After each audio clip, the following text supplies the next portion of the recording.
राधा एक बहुत ही सीधी सादी सुंदर और सुशील लड़की थी। उसकी शादी विनोद से होने जा रही थी। शादी से एक दिन पहले उसकी माँ कमला ने उससे कहा, बेटा राधा, कल तेरी शादी है और शादी इंसान की ज़िंदगी में एक बहुत बड़ा बदलाव लेकर आती है, ख़ास तौर पर लड़कियों की ज़िंदगी में। इसीलिए आज मैं तुझे एक नसीहत दे रही हूँ, उसे अपने पल्लू से बांध ले ताकि ससुराल में तू सुकून से रह सके। ओफो माँ, आप तो ऐसे बोल रही हो जैसे मैं कोई जंग लड़ने जा रही हूँ। हाँ बेटा, शादी भी एक जंग से कम नहीं है। किसी घर की बहू होना सैनिक होने जैसा ही है। मेरी बात तो गांठ बांध ले। क्या माँ? अच्छा सुन, अब सबसे पहली बात, तेरा ससुराल तेरा घर होगा पर वो तेरा मायका नहीं होगा। वहाँ के अधिकार तेरे बाद भी होंगे, पहले वहाँ की जिम्मेदारियाँ तेरी होंगी। किसी काम से पीछे नहीं हटना, जो बताया जाए वो करना, उनके घर के तौर तरीकों को समझना, इस घर के तरीके वहाँ मत चलाना और समझ जाने के बाद उस हिसाब से ही काम करना। किसी की कोई बात अगर कभी बुरी भी लगे तो उससे कहना मत। याद रख कि तेरा हक सिर्फ तेरे पति पर है और किसी पर नहीं। आप तो मुझे डरा रही हो माँ, मैं इतना सब कैसे याद रखूँगी? मैं तो अभी ही सब कुछ भूल गई। अगर इनमें से कोई बात याद ना रहे तो बस इतना याद रखना कि जैसा मैं इस घर में करती हूँ वैसा ही वहाँ तुझे करना है। ठीक है माँ। और अगले ही दिन राधा की विनोद के साथ शादी हो जाती है। विनोद के साथ उसके घर में उसकी माँ चमेली, उसके पिता प्रदीप, छोटा भाई बंटी रहा करते थे। राधा विनोद से शादी करके बहुत खुश थी। उसने अपने ससुराल में जाते ही अपनी माँ की बताई बातों पर अमल करना शुरू कर दिया था। वो अपने ससुराल के तौर तरीकों को समझने में लग गई थी।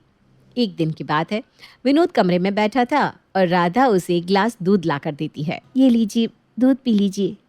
अरे तुम्हें कैसे पता मैं रोज रात में दूध पीता हूँ? मैंने माँ जी से पूछा था। अब तक वो आपको रोज दूध लाकर देती थी, पर अब से ये मेरी जिम्मेदारी है। ओहो, तुमने तो अपनी जिम्मेदारी बड़ी जल्दी समझ ली और उस पर अमल भी करने लगी। राधा कुछ नहीं कहती, शर्मा कर वहां से चली जाती है।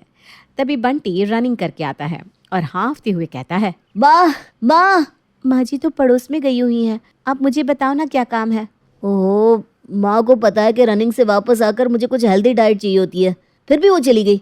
इस घर में कोई भी मेरी बात सुनता ही कहाँ है। क्या चाहिए आपको, बताइए ना, मैं बना देती हूँ। माँ जी नहीं, ये तो क्या हुआ, मैं हूँ ना, मैं सब बना दूंगी। अच्छा तो एक काम करिए, आप दलिया बना दीजिए, मैं तब तक नहा कर आता हूँ। ठीक है, अभी बना देती हूँ। राधा जब तक दलिया बना कर रखती है तब तक उसकी सास चमेली वापस आ जाती है। अरे बंटी आ गया क्या? उसके लिए तो मुझे... फिक्र मत करिए माँ जी, मैंने उनके लिए दलिया बना दिया है, अभी वो नहाने गए हैं। अरे ये तुमने बहुत अच्छा किया बहू। अच्छा सुनो, आज शाम में ना मेरे भाई और भाभी आ रहे हैं तो घर की सफाई करवानी है और बाज़ार से कुछ सामान भी लाना है। मेरे साथ लग के सफाई करवा लो ज़रा, सामान तो मैं बंटी से मंगवा लूँगी। अरे आज तो मैंने इनके साथ मूवी का प्लान बनाया है, पर माँ जी का काम करना ज़रूरी है। कोई नहीं, मूवी बाद में देख लेंगे। क्या हुआ, क्या सोच रही हो? तुम्हें कुछ काम है क्या शाम में? नहीं नहीं, कुछ नहीं माँ जी, मैं हूँ ना, मैं सब कर दूंगी, आप चिंता मत करो। चलो अब सफाई करते हैं। हाँ चल ठीक है। राधा चमेली के साथ घर की सफाई करने में लग जाती है। ज़्यादातर काम राधा को ही करना पड़ता है, जिस कारण वो बहुत थक जाती है। लेकिन अपनी माँ के सिखाए होने की वजह से वो थकने के बाद भी काम कर ही रही थी। घर की सफाई तो हो गई पर यह बंटी पता नहीं कहाँ चला गया। मुझे बाजार से सामान मंगवाना था, मैं ही चली जाती, पर अभी मुझे हलवा भी बनाना है। मेरे भाई को ना मेरे हाथ का हलवा बहुत पसंद है। एक काम कर बहू, तू ही चली जा मार्केट। मैं तो बहुत थक गई हूँ, मैंने सोचा था सफाई करके आराम करूँगी, पर अब बाजार जाना पड़ेगा। माँ जी को मना भी तो नहीं कर सकती। अरे तो फिर सोच में डूब गई, क्या सोचती रहती है इतना? नहीं नहीं, कुछ नहीं माँ जी, बताइए क्या लाना है, मैं ला देती हूँ। चमेली राधा को एक लंबी लिस्ट थमा देती है। राधा थक कर चूर हो चुकी थी, लेकिन उसे फिर भी मजबूरन बाजार जाना पड़ता है और वो सारा सामान लेकर आना पड़ता है, जिसमें उसकी हालत खराब हो जाती है। हे भगवान, मुझे तो ऐसा लग रहा है जैसे मेरा दम ही निकल जाएगा। आज तो कुछ ज़्यादा ही काम कर लिया मैंने। वो घर पहुंचती है तो देखती है कि मेहमान बैठे हुए हैं। फिर क्या, उनकी आओ भगत में लगे लगे रात हो जाती है। हाँ, आज तो दिन भर इतना काम था कि मैं बहुत ज़्यादा थक गई हूँ। अरे तो कुछ काम बंटी को करने को बोल देती, वो तो घर में ही रहता है दिन भर। वो नहीं था ना, इसलिए मुझे घर की सफाई भी करनी पड़ी और बाजार से सामान भी लाना पड़ा। माँ जी ने कहा तो मना तो नहीं कर सकती ना। चलो अच्छा अब तुम सो जाओ। राधा को लगा था कि ये एक दिन ऐसा गुजरा है, बाकी दिन तो सही होंगे, लेकिन उसका तो हर दूसरा दिन ऐसा ही जाता था, क्योंकि वो किसी काम को मना नहीं कर पाती थी और इसका रोना वो अपने पति के सामने रोया करती। बहू, मैंने कुछ गमले छत पर रखे हैं, उनमें पानी डाल दिया कर सुबह शाम। ठीक है पापा जी। भाभी आपके हाथ का दलिया ना बेस्ट है, रनिंग के बाद वही बना दिया करिए। ठीक है देवर जी। बहू, घर का सामान तू ही लाया कर, तू सही लाती है। जी माँ जी। राधा किसी को ना नहीं कह पाती और अपने साथ साथ दूसरों के काम करने में भी लगी रहती।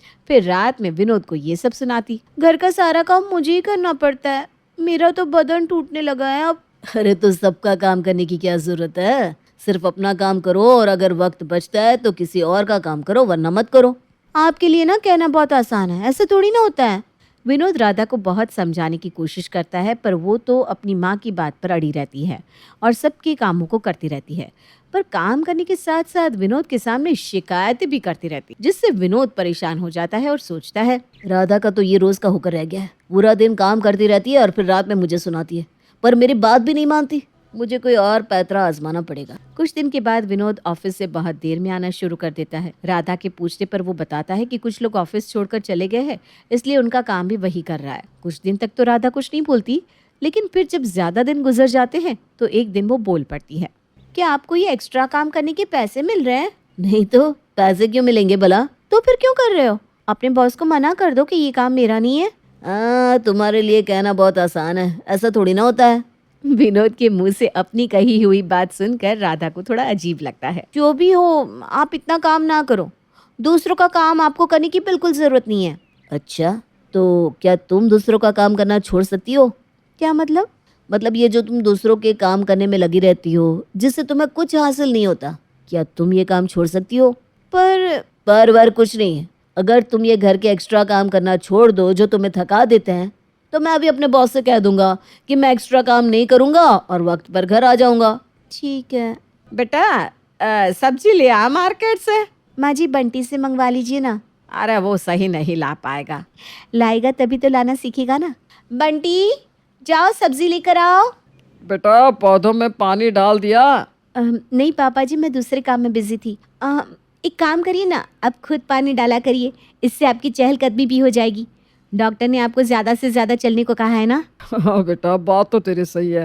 राधा के अंदर आए इस बदलाव को देखकर विनोद बहुत खुश होता है और इस तरह उनका जीवन पूरी तरह से सुधर जाता है, क्योंकि अब तो राधा हमेशा अच्छे मूड में रहा करती थी। राधा भी ये देखकर हैरान थी कि अब कोई भी उससे अपना काम करने को नहीं कहता था और ना ही किसी को उसका ये व्यवहार बुरा लगा।